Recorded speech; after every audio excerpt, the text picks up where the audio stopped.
mga dayan-dayan sa kinaiyahan.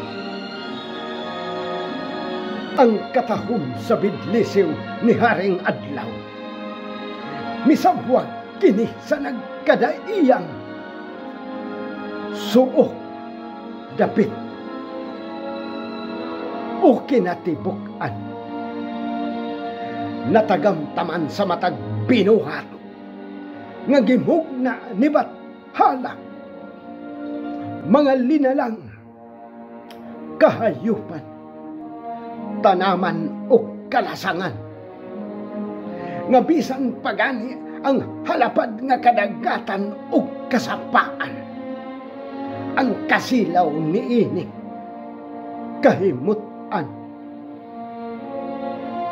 maanindot ang pasunding nga gihulagway.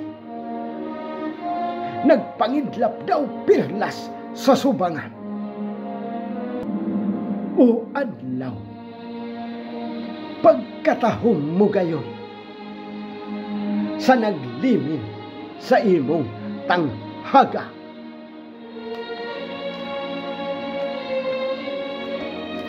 Ang kapanganuran sa asol ni ining bulok, dason sa malinawon nga tilimadon, muaghat sa mga hunak-hunak, dagayday sa kadasin, ug unya si bagang dagom muhulip sa pagsulay, kay ang yuta sa mga saad giuhaw ug naughan ug sa wala damha. Mikanaas ang dawsilhig ni ining taligsik, mibuhos ang ulan, ang kawanangan kita ugan sa paphaw nga kangio.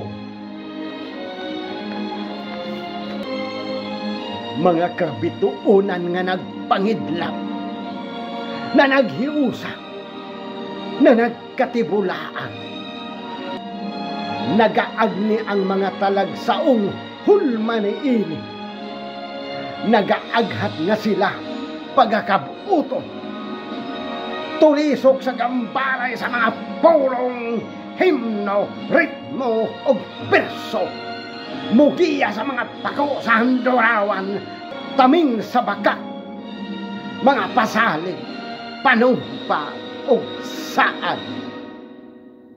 Kay ikaw ang tinubdan sa matintalong dibuho sa paglimbo.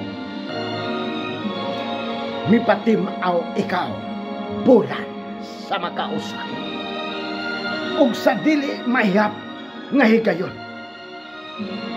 maagdahon ang imong kahayag, mudasig sa magulanong mga balatian, kay ang kaanindot sa tinaw mong pagsabwak, hulip sa kangiob sa mga gumonhap, lamdag sa mangit-ngit nga dalan, ang imong kasilaw o kasana. Tulokibon, mabulokon, mga dayan-dayan sa kinaiyahan, usa ka misteryo, usa ka kamatuuran, usa ka sugilanon nga nahisulat ng daan.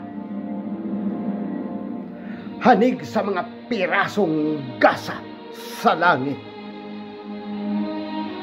tipik sa walay kinutuban nga gugma, sa makagagahom nga nagmugna o manulunda sa tanang